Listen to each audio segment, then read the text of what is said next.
अस्सलाम वालेकुम दोस्तों, कीअं आहियो तव्हां? उम्मीद आहे त सभु ख़ैरियत सां हूंदा। मुंहिंजो नालो आहे मौज़म जमाली ऐं तव्हां ॾिसी रहिया आहियो MJ ऑफिशियल यूट्यूब चैनल। दोस्तों, अॼु असां तव्हांखे ॿुधाइण वारा आहियूं सिंधी अदाकारा काजल सिंधू उर्फ़ मस्तानीअ जी ज़िंदगीअ जी कहाणी। जीअं त ही कॾहिं पैदा थी, कहिड़े शहर में पैदा थी ऐं हिन शोबज़ में कहिड़ियुनि कहिड़ियुनि ड्रामनि में कमु कयो ऐं हिनखे शोबिज़ में अचण जो शौक़ु कीअं थियो ऐं ही शोबिज़ खे छो छॾे वई। दोस्तों, असां तव्हांखे हिन वीडियो में सभु कुझु ॿुधाइण वारा आहियूं, उन करे वीडियो खे आख़िर ताईं ॾिसिजो। पसंदि अचे त लाइक करणु न विसारींदा।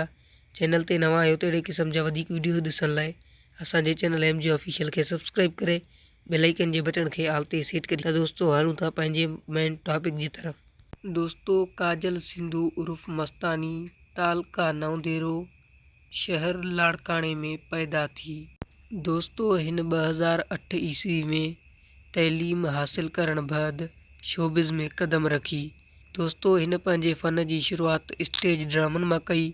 दोस्तों, काजल सिंधू उर्फ़ मस्तानी ज़ात जी ओॾाणी हिंदू आहे। हिन खे अब्दुल सत्तार लाड़ उर्फ़ मजू शोबिज़ में आंदो हो। दोस्तों, काजल सिंधू उर्फ़ मस्तानी KTN चैनल ते जेके बि ड्रामा कया उन्हनि मां कंडनि जी सेज, बाज़िबान, कारो, सिज दर्दनि जो दरियाह, इन्हनि खां अलावा ॿिया बि केतिरा ई शामिल आहिनि। दोस्तों, काजल सिंधू मस्तानीअ जो आख़िरी ड्रामो दर्दनि जो दरियाह हो, जंहिंमें ही मस्तानी तौरु किरदारु अदा करे चुकी आहे। दोस्तों, काजल सिंधू मस्तानी केतिरनि ई फिल्मनि में पिणु कमु करे चुकी आहे। दोस्तों, दर्दनि जो दरियाह ड्रामे खां पोइ काजल सिंधू जी ओचितो पंहिंजे माइटनि में शादी थी वई। दोस्तों, तंहिं करे काजल सिंधू शोबज़ खे हमेशह लाइ अलविदा करे चुकी आहे।